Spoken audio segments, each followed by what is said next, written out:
ಮತ್ತು ಐರ್ಲೆಂಡ್ ನಡುವಿನ 2 ಪಂದ್ಯಗಳ ಟಿ20 ಸರಣಿ ಹಲವು ಸ್ಪೆಷಾಲಿಟಿಗಳಿಗೆ ಸಾಕ್ಷಿಯಾಗಲಿದೆ.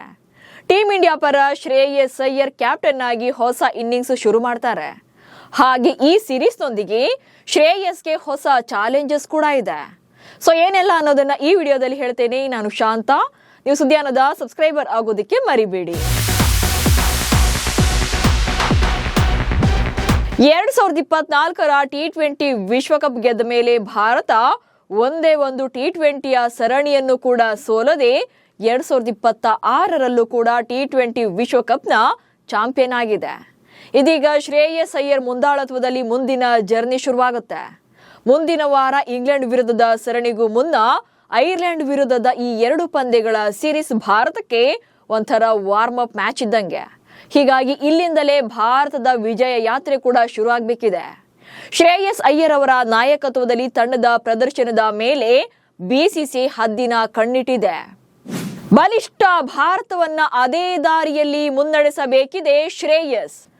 ಭಾರತ ಟಿ20 ಟೀಮ್ ಈಗ ಜಗತ್ತಿನ number 1 team. Back to back ಟಿ20 ವಿಶ್ವಕಪ್ ವಿನ್ನರ್. ಚುಟುಕು ಮಾದರಿಯಲ್ಲಿ ಜಗತ್ತನ್ನೇ ಆಳ್ತಾ ಇರುವಂತ ಭಾರತವನ್ನ ಅದೇ ದಾರಿಯಲ್ಲಿ ಲೀಡ್ ಮಾಡಬೇಕಿದೆ. ನಂಬರ್ 1 ಪಟ್ಟದಲ್ಲೇ ಮುಂದುವರಿಸಬೇಕಿದೆ.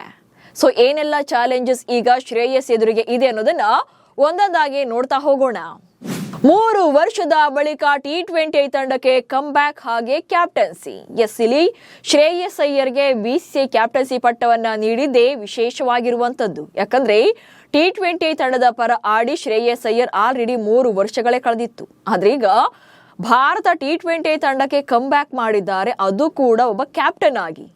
ಸೊ ಇಲ್ಲಿಂದ ಇವರಿಗೆ ಮೊದಲ ಟಾಸ್ಕ್ ಶುರುವಾಗುವಂಥದ್ದು. ಹೌದು, IPL ಆಡಿದ್ದಾರೆ, ಡೊಮೆಸ್ಟಿಕ್ ನಲ್ಲಿ 20 ಓವರ್ಗಳ ಮಾದರಿಯಲ್ಲಿ ಆಡಿದ್ದಾರೆ. ಬಟ್ ಭಾರತ ಪರ ಟಿ20 ಆಡಿ ವರ್ಷಗಳೇ ಕಳೆದಿರೋದ್ರಿಂದ ಈಗ ಮತ್ತೆ ಕಮ್ ಬ್ಯಾಕ್ ಮಾಡಿ ಮತ್ತೆ ಇಲ್ಲಿ ಸೆಟ್ ಆಗುವಂತ ಚಾಲೆಂಜ್ ಕೂಡ ಶ್ರೇಯಸ್ ಅಯ್ಯರ್ ಮುಂದೆ ಇರುವಂತದ್ದು. ಜೊತೆಗೆ ರೋಹಿತ್ ಶರ್ಮಾ ಹಾಗೆ ಸೂರ್ಯಕುಮಾರ್ ಯಾದವ್ ಸೆಟ್ ಮಾಡಿರುವಂತ ಚಾಂಪಿಯನ್ ಟ್ರೆಂಡ್, ಸೊ ಇದನ್ನ ಕಂಟಿನ್ಯೂ ಮಾಡುವಂತ ಸವಾಲು ಕೂಡ ಈಗ ಶ್ರೇಯಸ್ ಅಯ್ಯರ್ ಅವರ ಮುಂದೆ ಇರುವಂತದ್ದು. 2024ರಲ್ಲಿ ಭಾರತವನ್ನ ರೋಹಿತ್ ಶರ್ಮಾ ತಮ್ಮ ನಾಯಕತ್ವದಲ್ಲಿ ಚಾಂಪಿಯನ್ ಪಟ್ಟಕ್ಕೆ ಏರಿಸ್ತಾರೆ. ಅದಾದ ನಂತರ ಅದ್ಭುತವಾಗಿ ತಂಡವನ್ನ ಲೀಡ್ ಮಾಡ್ತಾ ಇದ್ದಂತ ಸೂರ್ಯಕುಮಾರ್ ಯಾದವ್ 2026ರಲ್ಲಿ ಭಾರತವನ್ನ ಮತ್ತೆ ಚಾಂಪಿಯನ್ ಪಟ್ಟಕ್ಕೆ ಏರಿಸಿರುವಂತದ್ದು. ಸೊ ಈ ಇಬ್ಬರು ನಾಯಕರು ಅಂದ್ರೆ ಮಾಜಿ ನಾಯಕರ ಏನು ಟ್ರೆಂಡ್ ಅನ್ನ ಸೆಟ್ ಮಾಡಿದರೋ ಅದನ್ನ ಕಂಟಿನ್ಯೂ ಮಾಡುವಂತ ಅಥವಾ ಆ ಲೆಗಸಿಯನ್ನ ಕಂಟಿನ್ಯೂ ಮಾಡುವಂತ ಟಾರ್ಗೆಟ್ ಈಗ ಶ್ರೇಯಸ್ ಮುಂದೆ ಇರುವಂತದ್ದು.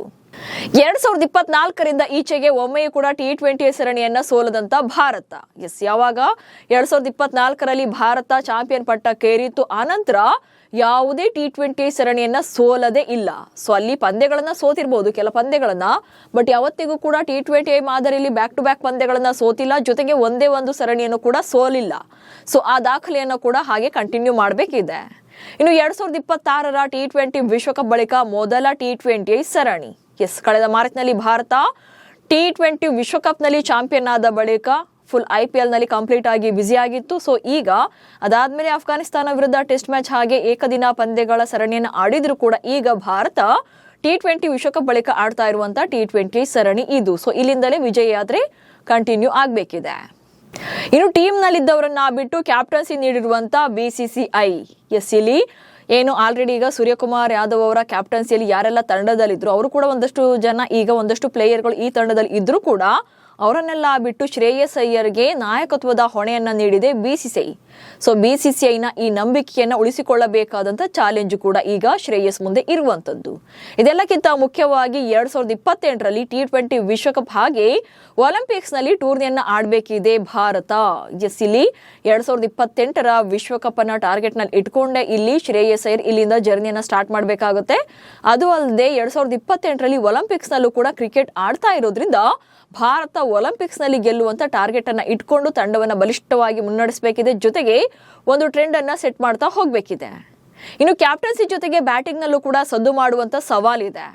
ಇಲ್ಲಿ ಸೂರ್ಯಕುಮಾರ್ ಯಾದವ್ ಒಂದೇ ಒಂದು ಸರಣಿಯನ್ನ ಸೋಲದೆ ಭಾರತವನ್ನ ಚಾಂಪಿಯನ್ ಪಟ್ಟಕ್ಕೇರಿದ್ರು ಕೂಡ ಅವರ ಇಂಡಿವಿಜುವಲ್ ಪರ್ಫಾರ್ಮೆನ್ಸ್ ಇರಲಿಲ್ಲ ಎನ್ನುವಂತ ಕಾರಣದಿಂದಾಗಿ ಅವರನ್ನ ತಂಡದಿಂದ ಹೊರಗಿಡಲಾಗಿದೆ. ಸೊ ಇಲ್ಲಿ ತಂಡವನ್ನ ಯಶಸ್ವಿಯಾಗಿ ಕೂಡ ನಿಭಾಯಿಸಬೇಕು. ಜೊತೆಗೆ ತಾವು ಕೂಡ ಇಂಡಿವಿಜುವಲ್ ಪರ್ಫಾರ್ಮೆನ್ಸ್ ಅನ್ನ ಕೊಡಬೇಕಾಗುತ್ತೆ ಇಲ್ಲಿ ಶ್ರೇಯಸ್ ಅಯ್ಯರ್. ಇನ್ನು ಇದೆಲ್ಲದರ ಜೊತೆಗೆ ಮೇನ್ಲಿ ಬಟ್ ಇಂಪಾರ್ಟೆಂಟ್ಲಿ ಏನು ಅಂತ ಇರೋದು ಸಹ ಆಟಗಾರರ ಜೊತೆ ಉತ್ತಮ ಬಾಂಧವ್ಯವನ್ನ ಸಾಧಿಸಬೇಕು. ಸೊ ಇಲ್ಲಿ ಶ್ರೇಯಸ್ ಬರೀ ನಾನು ತಂಡವನ್ನ ಲೀಡ್ ಮಾಡ್ತೀನಿ ಅಂದ್ರೆ ಸಾಕಾಗಲ್ಲ, ಅಥವಾ ತಾನು ಇಂಡಿವಿಜುವಲ್ ಒಳ್ಳೆ ಪರ್ಫಾರ್ಮೆನ್ಸ್ ಕೊಡ್ತೀನಿ ಅಂದ್ರೆ ಸಾಕಾಗಲ್ಲ. ಒಬ್ಬ ನಾಯಕನಾಗಿ ಇಡೀ ತಂಡದ ಜೊತೆಗೆ ಹೇಗೆ ಸಪೋರ್ಟಿವ್ ಆಗಿ ನಿಲ್ಬೇಕು ಅನ್ನೋದನ್ನು ಕೂಡ ಇಲ್ಲಿ ಶ್ರೇಯಸ್ ಮುಂದುವರಿಸಬೇಕಾಗಿರುವಂಥದ್ದು. ಹೀಗೆ ಶ್ರೇಯಸ್ ಅಯ್ಯರ್ಗೆ ಕ್ಯಾಪ್ಟನ್ಸಿ ಏನೋ ಸಿಕ್ಕಿದೆ, ಅದನ್ನ ಉಳಿಸಿಕೊಳ್ಳುವಂತ ಸವಾಲು ಕೂಡ ಇದೆ. ಹೌದು, ಐರ್ಲೆಂಡ್ ವಿರುದ್ಧದ ಸರಣಿ ಏನೋ ಈಸಿ ಅನ್ನಿಸಬಹುದು. ಇದುವರೆಗೆ ಭಾರತ ಒಮ್ಮೆಯೂ ಕೂಡ ಐರ್ಲೆಂಡ್ ವಿರುದ್ಧ T20 ಮಾದರಿಯಲ್ಲಿ ಯಾವುದೇ ಪಂದ್ಯವನ್ನ ಸೋತಿಲ್ಲ. 2018ರಿಂದ ಭಾರತ 3 ಸಲ T20 ಸರಣಿಗಾಗಿ ಐರ್ಲೆಂಡ್ ಪ್ರವಾಸವನ್ನ ಮಾಡಿದೆ. ಸೊ ಒಂದ್ಸಲ ವಿರಾಟ್ ಕೊಹ್ಲಿ ಅವರು, ಇನ್ನೊಂದ್ಸಲ ಹಾರ್ದಿಕ್ ಪಾಂಡ್ಯ, ಮತ್ತೊಂದ್ಸಲ ಜಸ್ಪ್ರೀತ್ ಬುಮ್ರಾ. ಸೊ 3 ಸಲ ಈ 3 ನಾಯಕರು ತಂಡವನ್ನ ಲೀಡ್ ಮಾಡಿದ್ದಾರೆ. ಬಟ್ ಬುಮ್ರಾ ಎಲ್ಲೂ ಕೂಡ ಬ್ಯಾಟಿಂಗ್ ಮಾಡೋಕೆ ಅವ್ರಿಗೆ ಅವಕಾಶ ಸಿಕ್ಕಿರಲಿಲ್ಲ ಐರ್ಲೆಂಡ್ ನಲ್ಲಿ. ಆದ್ರೆ ಕೊಹ್ಲಿ ಹಾಗೆ ಹಾರ್ದಿಕ್ ಪಾಂಡ್ಯ ನಾಯಕರಾಗಿ ಕೂಡ ಆಯಾ ಸರಣಿಗಳಲ್ಲಿ ಬ್ಯಾಟಿಂಗ್ ನಲ್ಲಿ ಫೇಲ್ಯೂರ್ ಆಗಿರುವಂತದ್ದು. ಹೀಗಾಗಿ ಈ ಸಲ ಶ್ರೇಯಸ್ ಅಯ್ಯರ್ ಕ್ಯಾಪ್ಟನ್ ಆಗಿ ಅಬ್ಬರಿಸಲೇಬೇಕಿದೆ.